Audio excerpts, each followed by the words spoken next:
Hello friends, कहाँ कहाँ से गुजर गए कि आज के एपिसोड में मैं हमारे आज़ादी की 75वीं वर्षगांठ के विषय में आप लोगों से मैं अपने कुछ मन की बात शेयर करूँगी। ये 75वां वर्षगांठ है। हमारे प्रधानमंत्री जी ने घर घर झंडा, हर घर झंडा का नारा दिया है। चारों तरफ देखती हूँ झंडे ही झंडे लगे हुए हैं। बड़ा अच्छा लगता है, दिल को बड़ा सुकून मिलता है कि हम सब स्वतंत्र हैं। स्वतंत्रता की जो लड़ाई थी, उसकी जो कहानियाँ ही हमने सुना है, हम सब तो सब झेले नहीं हैं, लेकिन बड़े दुख और तकलीफ़ के साथ हमारे देश को आज़ादी मिली थी। ये सब कहानी तो हमको पता है। तो 1947 के 14 अगस्त की रात के 12 बजे हमारा देश आज़ाद हुआ था। तो ये सब तो हमने कहानियों में पढ़ा है। मैं ये बताऊंगी बचपन में मेरे लिए 15 अगस्त क्या मायने रखता था। 15 अगस्त के दिन स्कूल से कॉलेज तक ये बड़ा ही एक खुशनुमा मौसम होता है। अगस्त का महीना, जब चारों तरफ बारिश होके हरियाली लहलहाते रहते हैं और उसी समय मौसम भी बड़ा भीना भीना सा खुशबू बारिश की रहती है। सुबह 8 बजे जाते थे स्कूल फ्लैग होस्टिंग के लिए, और वहाँ वंदे मातरम की ध्वनि होती थी। फिर फ्लैग होस्टिंग करते थे चीफ गेस्ट, फिर स्वतंत्रता दिवस के बारे में वो बताते थे। फिर आज़ादी के गाने होते थे, हम लोग उसमें जय हिंद जय भारत ये सब भी बोलते थे। फिर लड्डू ये सब मिलता था। ये सब तो चला मेरा स्कूल और कॉलेज के पीरियड तक। ज़रूर, लेकिन मैं जाती ज़रूर थी। हम लोग को नियम था हमारे स्कूल में, तो जो नहीं जाएगा 15 अगस्त को उसका 3 दिन का हाजिरी काट लिया जाएगा, माने उसको 3 दिन एब्सेंट लगा दिया जाएगा। ये भी था। ये सब दोस्तों इसलिए था कि हमको उस दिन का महत्व समझ में आए। बचपन में लोगों को लगता है एक दिन छुट्टी, वो छुट्टी ना होके ये दिन देश के नाम हम दें, इसके लिए बड़ा मैंने ये काम किया गया था।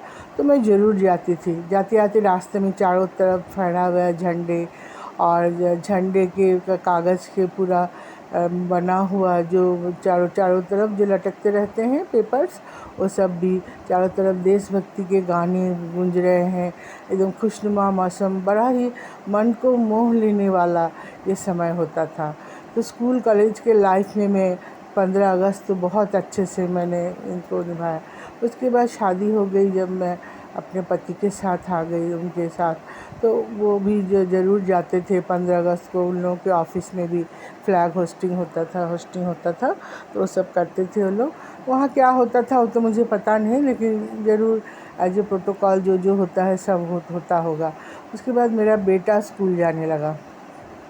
तो बेटा स्कूल जाने लगा, वो भी 15 अगस्त के दिन उन लोगों को वाइट ड्रेस में एकदम जाना होता था।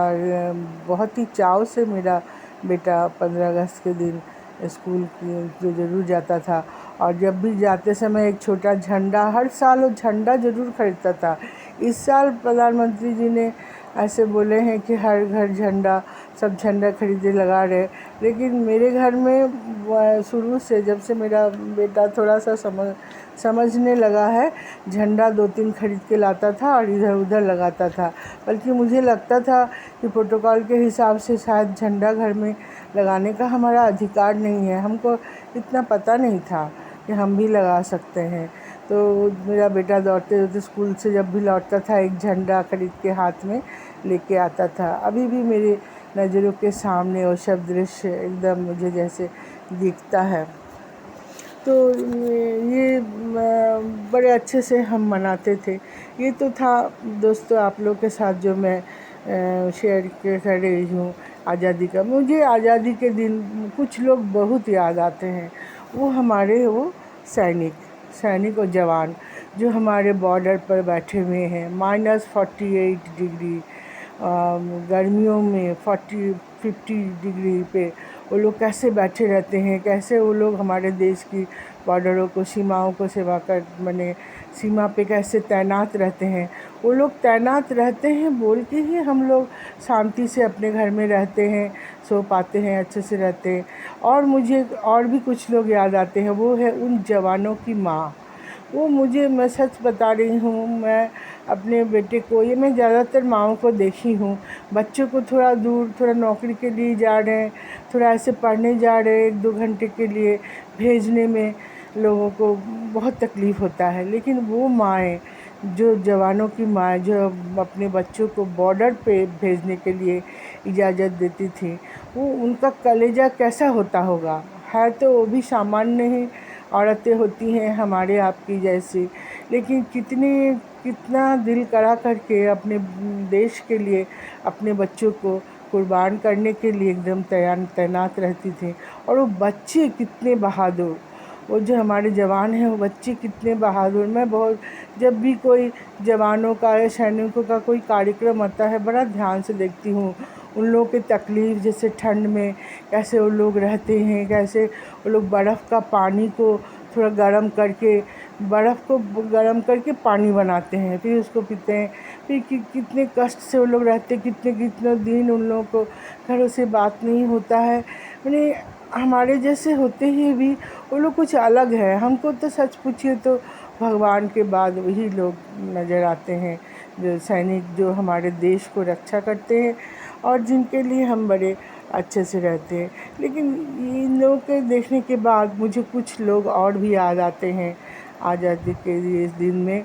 वो हैं हमारे देश के करप्ट नेता, वो नेता लोग जिनके घरों में हज़ार करोड़ रुपया मिल रहा है, कहाँ से लाते हैं, रखते हैं अपने घरों में।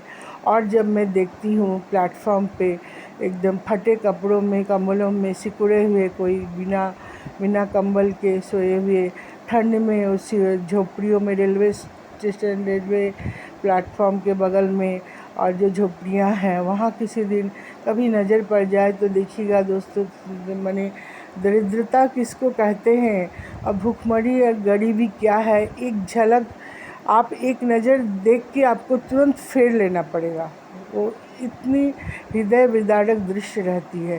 तो यह मैं तो सच पूछिए ये सब बात करने के उतनी काबिल नहीं हूँ कि ऐसा क्यों है हमारे देश में कि कुछ लोग इतना पैसा घरों में भर के रखे हैं और कुछ लोगों को खाना पीना तक न्यूनतम चीज़, जो खाना पानी, शुद्ध पानी, खाना, कपड़ा, घर, वो सब, घर तो बहुत दूर की बात, रहने के लिए छत, ओढ़ने के लिए कपड़ा, कुछ नहीं मिल रहा। ये सब क्यों?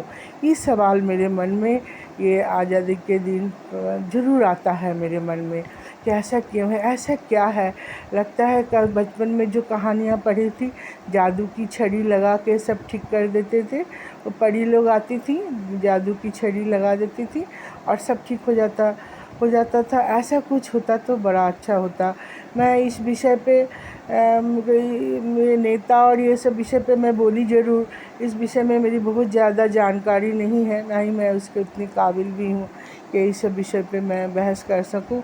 लेकिन ये सब दुख होता है और आप लोग भी यकीन मानेंगे कि ये सब सच्चाई है हमारे देश की। तो मैं बस ईश्वर से प्रार्थना करूँगी कि सही मायने में कभी वो सुबह भी आए हमारे देश में जब हम लोग सही मायने में स्वतंत्र हों, हर घर सुखी हो, किसी की आँखों में आंसू ना हो, कोई भी भूखा ना सोए, ठंड में सिकुड़ के कोई किसी की मौत ना हो। तो मैं ईश्वर से इसी प्रार्थना के साथ आज की बात में यहीं ख़त्म करती हूँ। जय हिंद, जय भारत।